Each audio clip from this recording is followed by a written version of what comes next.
अजित पवारांच्या अपघाती मृत्यूची बातमी आली तेव्हा संसदेच्या अधिवेशनासाठी दिल्लीत असलेल्या सुनेत्रा वहिनी, पार्थ पवार हे दोघेही सुप्रिया सुळेसोबत आले आणि साधारण 2च्या दरम्यान बारामती विमानतळावर लँड झाले. रुग्णालय परिसरात पोहोचताच सुनेत्रा वहिनी उद्योजक आणि पवार कुटुंबांच्या जवळचे विठ्ठल मणियार आणि सुप्रिया सुळेच्या गळ्यात पडूनही रडल्या. खरं तर गेले 3 दिवस सुनेत्रा वहिनी शांत होत्या. त्यांच्या तोंडातून काही शब्द फुटत नव्हते. अर्थात दादा गेल्याचं दुःख त्यांच्या चेहऱ्यावर दिसत होतं. पण अचानक काल रात्री बातमी आली की सुनेत्रा वहिनींनी उपमुख्यमंत्रीपदासाठी होकार कळवला आहे आणि वहिनी मुंबईसाठी रवाना झाल्यात. शरद पवारांनी आपल्याला यातल्या कशाचीच कल्पना नाही अशी प्रतिक्रिया दिली आणि दोन्ही पक्षात सर्व काही अलबेल नाही हे समोर आलं. पण गेले 3 दिवस शांत असलेल्या वहिनींनी, दादांच्या अकाली जाण्याने ज्यांना धक्का बसला अशा वहिनींनी इतक्या तडकाफडकी निर्णय का घेतला? वहिनी 13 दिवस का थांबल्या नाहीत? वहिनींना कसली घाई झाली होती? सुप्रिया सुळे आणि शरद पवारांना विचारात न घेता बहिणींनी सगळे एकटीने का ठरवलं? याच प्रश्नांची उत्तरं देणारा हा व्हिडिओ. अजित पवार गेल्यानंतर दिल्लीवरून अगदी बारामतीत उतरल्यापासूनच सुप्रिया सुळेंनी सगळी सूत्र हातात घेतली होती. मी आता घरातली करती आहे, जबाबदार व्यक्ती आहे, असं त्यांच्या बॉडी लँग्वेजमधून स्पष्ट होत होतं. आता पवार कुटुंबाला कोण सांभाळू शकत असेल तर त्या सुप्रिया सुळे, अशा पद्धतीच्या चर्चा सुळेंच्या एकंदर वागण्यावरून सुरू झाल्या होत्या. शोकसंवेदना व्यक्त करण्यासाठी जे नेते येत होते, म्हणजे अगदी अमित शहासुद्धा आले, तेव्हा त्यांना रिसीव्ह करण्यापासून त्यांच्याशी बोलण्यापर्यंत सगळं सुप्रिया सुळे करत होत्या. सुनेत्रा पवारांनी कोणाशीच कसलीही चर्चा केली नाही. असं वाटत होतं की सगळं पवार कुटुंब एकत्र आहे आणि कदाचित भविष्यात राजकीय पातळीवर सुद्धा हे दोन्ही पक्ष एक असणार आणि शरद पवार नेतृत्व करणार. पण मग असं काय झालं की सुनेत्रा वहिनींनी सुप्रिया सुळे आणि शरद पवारांना डावलून उपमुख्यमंत्रीपदाचा निर्णय घेतला? यामागची 3 महत्त्वाची कारणं सध्या समोर येत आहेत. त्यातलं पहिलं कारण म्हणजे वेळ झाला असता शरद पवारांनी सूत्र हातात घेतली असती तर शरद पवारांनी मुलगी म्हणून सुप्रिया सुळेंना प्राधान्य दिलं असतं. वहिनींचं अस्तित्व संपलं असतं. सुनेत्रा पवार या उपमुख्यमंत्री व्हाव्या तशी सगळ्या राष्ट्रवादी काँग्रेसच्या नेत्यांची, कार्यकर्त्यांची इच्छा आहे, असं वक्तव्य मंत्री नरहरी झिरवळ यांनी केलं आणि त्यानंतर या चर्चा वेगाने सुरू झाल्या.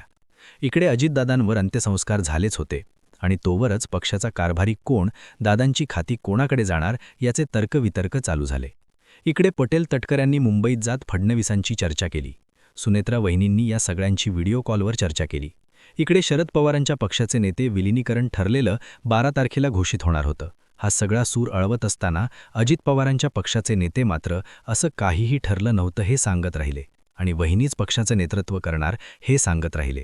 थोडक्यात अजित पवारांच्या पक्षात शरद पवारांसोबत जायचं नाही हे ठरलेलं आहे, हेच ठासवण्याचा प्रयत्न अजित पवारांच्या गटाच्या नेत्यांचा होता.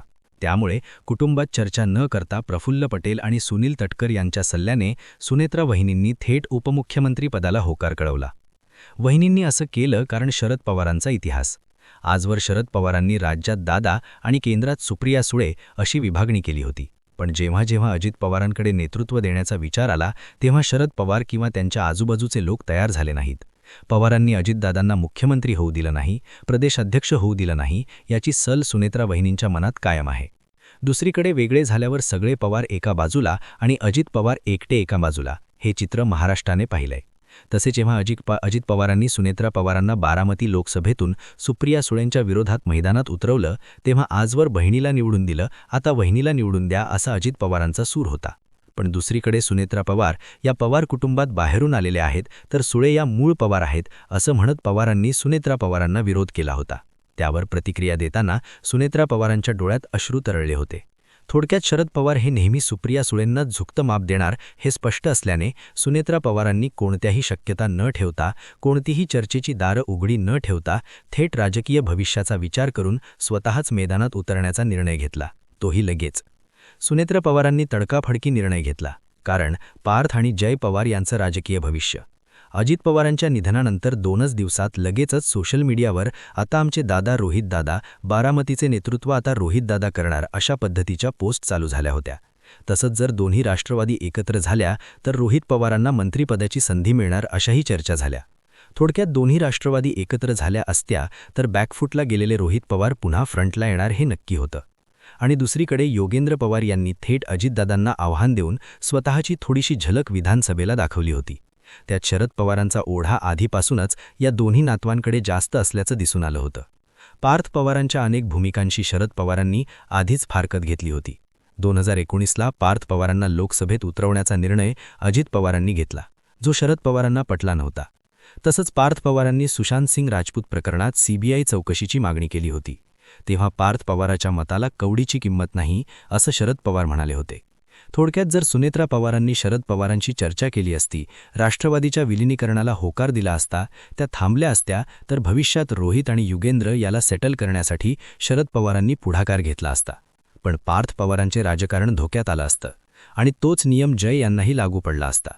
आता मात्र सुनेत्रा पवार राज्यात उपमुख्यमंत्री होणार असल्याने त्यांच्या राज्यसभेच्या जागेवर आता पार्थ पवार यांची नियुक्ती होणार आणि 2019ला लोकसभेला हरलेले पार्थ यांचे राजकीय पुनर्वसन होणार हे फिक्स झालंय. कदाचित भविष्यकाळात जय यांना सुद्धा सक्रिय राजकारणात येता येईल. थोडक्यात मुलांच्या राजकीय भवितव्यासाठी सुनेत्रा पवारांनी तडकाफडकी निर्णय घेतल्याचं दिसतंय. तिसरं कारण दिसतं ते म्हणजे आता पक्षाचं काय. सैन्य सैरभैर होऊ नये म्हणून तडकाफडकी निर्णय घेतला.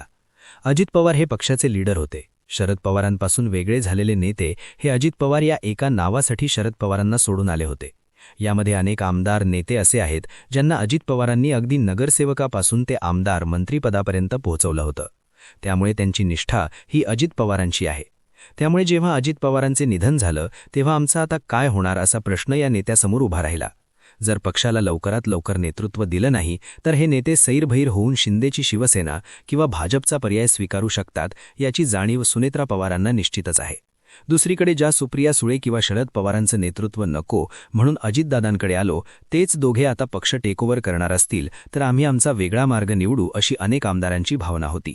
त्यामुळे पक्ष टिकवायचा असेल तर मला सूत्र हातात घ्यावी लागतील, अशी भावना झाल्याने सुनेत्रा वहिनींनी एवढ्या गडबडीत हा निर्णय घेतल्याचं सांगितलं जातंय. एकंदरीतच काय तर अजित पवार यांच्या जाण्यानंतर शरद पवार हे पुढे येऊन पक्षाची सूत्र हातात घेतील असं साधारण चित्र दिसत होतं, ज्यामध्ये राजकारणातले अनुभवी म्हणून सुप्रिया सुळे, जयंत पाटील, रोहित पवार यांच्या राजकारणाला पुन्हा झळाली आली असती.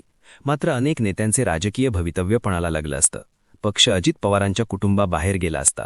त्यामुळे सुनेत्रा वहिनींनी इतक्या तडकाफडकी उपमुख्यमंत्री होण्यासाठी आणि पक्षाचं सूत्र हातात घेण्यासाठी होकार दिला असं कळतंय.